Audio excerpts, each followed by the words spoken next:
রাজিয়া বেগম এবারে ভীষণ অস্বস্তিতে পড়লেন। এ মেয়ের সামনে বসে তার পরিবারের ব্যাপারে বাজে কথা বলছে তিনি। এভাবে সামনাসামনি সব ব্যাপারটা বিগড়ে যাবে তার মোটেও কামনা ছিল না। এর মধ্যে পেছন থেকে মহিউদ্দিন শিকদার হো হো করে হেসে দিলেন। বাকিরাও হাসতে হাসতে এসে সোফায় বসলেন। রাজিয়া বেগম বেশ অপমানিত বোধ করলেন। শুরুতে বললেই তো সব মিটে যেত, এভাবে মেয়ের বিয়ের প্রস্তাব রাখবে আর তাকে সবাই এভাবে হাস্যকর পাত্রী বানাবে, এটা ভীষণ আত্মসম্মানে লেগেছে তার।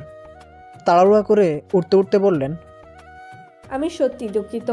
যাই হোক, সব কিছু তো মিটেই গেল। এখন আমরা আসি।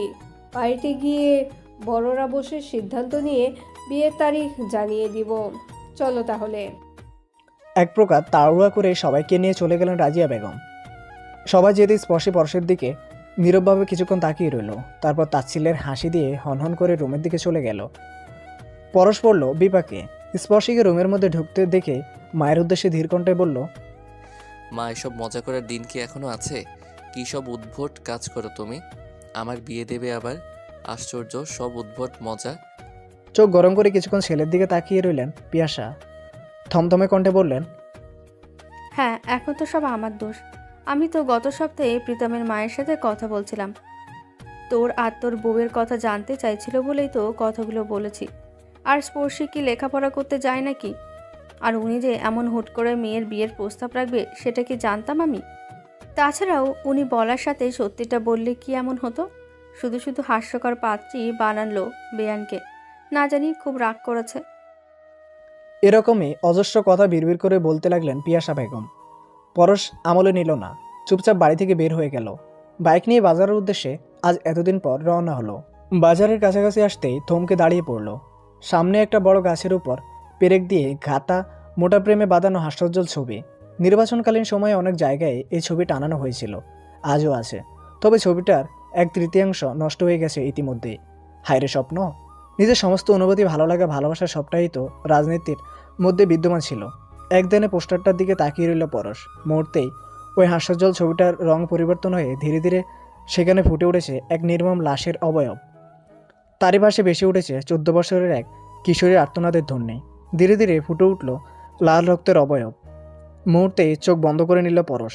হাত পা কেঁপে উঠছে ক্ষণে ক্ষণে। প্রিয় মানুষগুলোর অনুপস্থিতিটা যেন প্রতিটা ক্ষণে দুমড়ে মুচড়ে দিচ্ছে হৃদয়টাকে। সহ্য শক্তি যেন চরম সীমায় পৌঁছে গেছে তার। সাথে সাথে নিজের গতি পরিবর্তন করলো। বাইক ঘুরিয়ে পুনরায় বাড়ির দিকে রওনা হলো। না, বাড়ি নয়, এখন সে যাবে ভাইয়ের কাছে। তার পাশে গিয়ে বসবে, হাত মিলিয়ে আদর করবে ওই নরম স্যাঁতস্যাঁতে মাটির উপর। আলতো করে দুটো চুমু খাবে। ধীর কণ্ঠে হাজারো না বলা কথা বলবে ছোট ভাইটার সাথে, তবে সেটা সবার অগোচরে। নিজের দুর্বল বৃত্তিটাকে অন্যের সামনে আর কখনোই প্রকাশ করবে না পরশ, কখনোই না। ছাদে টানানো রশিতে ভেজা কাপড়গুলো ক্রস্ত হাতে মেলে দিয়ে তাড়াহুড়া করে সিঁড়ি দিয়ে নিচে নামলো আরশি। ইসির ঘুম ভেঙে গেছে। মাত্রই ওকে ঘুম পাড়িয়ে গোসল করে নিয়েছে সে। এরই মধ্যে আবারও উঠে গেছে। বিরক্তিতে নাকমুখ কুঁচকে ফেলল আরশি। দ্রুত পায়ে নামতে গিয়ে পরনের কাপড়ে পা বেঁধে ঠাস করে নিচে পড়ে গেল। না, এখনো পড়েনি। পড়ার আগেই বলশালী দুটো পুরুষালী হাত তার কোমর জড়িয়ে নিয়েছে। কিছু বলে ওঠার প্রয়াস করার আগে দুহাতে শূন্য তুলে কোলে তুলে নিয়ে রুমের ভেতরে ঢুকলো। বিছানায় শোয়া ইসির পাশে শুইয়ে দিয়ে গায়ের গামে জর্জরিত শার্ট খুলতে খুলতে বলল, আহ, আমার কি কপাল! একসাথে দুটো বাচ্চা পালতে হচ্ছে।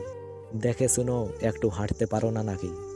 আমার এসিও তো দিনে অতবার পড়ে যায় না, যতবার তুমি এক এক জায়গায় পিছলে পড়ে যাও। নাকের পাটাতন ফুলিয়ে বিছানায় বসলো আশি। গমগমে কণ্ঠে বলল, আমার কি দোষ? আপনার মেয়ে কি একটু শান্তি দেয় আমায়? এইমাত্র ঘুম পাড়িয়েছে, এর মধ্যে আবার কান্নাকাটি শুরু করে দিয়েছে। একটু শান্তি দেয় না আমায়। ধুর! রাহুল থমকে গেল। আশির দিকে তাকিয়ে চুপচাপ দেখতে লাগলো। আগে সেই বাচ্চা মেয়েটা আর নেই। বেবি হওয়ার পর থেকে বেশ গুলুমুলু হয়ে গেছে। শরীরে পড়েছে নারীত্বের ছাপ, মুখে পড়েছে মাতৃত্বের মায়া। বয়সটাও তো কম নয়, মাত্র 22 চলছে। এর মধ্যে বাচ্চা নেওয়া উচিত হয়নি তার। কিন্তু সেই বা কী করতে পারে? যে আসবে তাকে কিভাবে আটকাবে? এ সাধ্য ক্লান্ত চিত্তে আশির পাশে বসলো রাহুল। কপালের সামনের চুলগুলো কানের পেছনে সরিয়ে দিয়ে বলল, খুব জ্বালায় না তোমায়? সত্যি এত তাড়াতাড়ি বেবি নেওয়া উচিত হয়নি, তাই না? এর থেকে অ্যাবরেশন করা উচিত ছিল। চমকে উঠল আশি। মুহূর্তেই ছোট মেয়েটাকে বুকের সাথে চেপে ধরল। বাচ্চা নষ্ট করলে তো এই ছোট্ট ফাঁকিটা আজ থাকতো না তাদের মাঝে। কোথায় থাকতো এই পরিটা? মেয়ে দুগালে চুমু খেয়ে ঝাঁঝালো কণ্ঠে বলল, কেন, ও কি আপনাকে জ্বালাচ্ছে নাকি? খুব বেশি বোঝা হয়ে গেছে আমার মেয়ে। একদম বাজে কথা বলবেন না আপনি।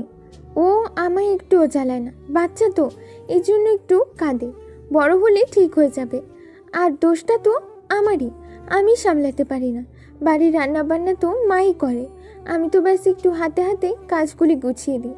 তাছাড়া বিকাল বা রাতেও তো প্রায়ই ইসি আব্বু আম্মু মায়ের কাছে থাকে, তাই বলে আপনিও এইসব বলবেন? বেবাচাকা খেয়ে গেল রাহুল। গায়ে শার্টটা বিছানায় ছুঁড়ে ফেলে বাথরুমে গেল। যাওয়ার আগে দাদা দাঁত চেপে বলল, তোমাদের মেয়েদের এই একটাই সমস্যা, ভালো বললেও আমি খারাপ, আর খারাপ বললেও আমি খারাপ। যত দোষ সবে রাহুল ঘোষ। অদ্ভুত বিচার। প্রাণোচ্ছল্ল বিকেলবেলা। ঘড়ি কাটায় তখন মাত্র 4টা বাজে। ফুরফুরে মন নিয়ে বাড়ির আনাচে কানাচে ঘুরে বেড়াচ্ছে প্রেমা। এই যে ফাগুন চলছে, না ঋতুতে নয়, তার মনে ফাগুন চলছে। চারপাশ থেকে অদৃশ্য মৌমাছিরা যেন মধু চুষতে প্রাণপণ চেষ্টা চালাচ্ছে। কিছুক্ষণ পরপর আলতো করে হেসে দিচ্ছে প্রেমা। নিজের এই চঞ্চল দিকটার সাথে খুবই অপরিচিত সে। ড্রয়িং রুমে যেতে দেখলো মা ফোনে কারোর সাথে কথা বলছে। ভ্রু উছিয়ে জিজ্ঞাসা করতে প্রিয়াশা বেগম ইশারা বললেন, ও বাড়ি থেকে ফোন করেছে।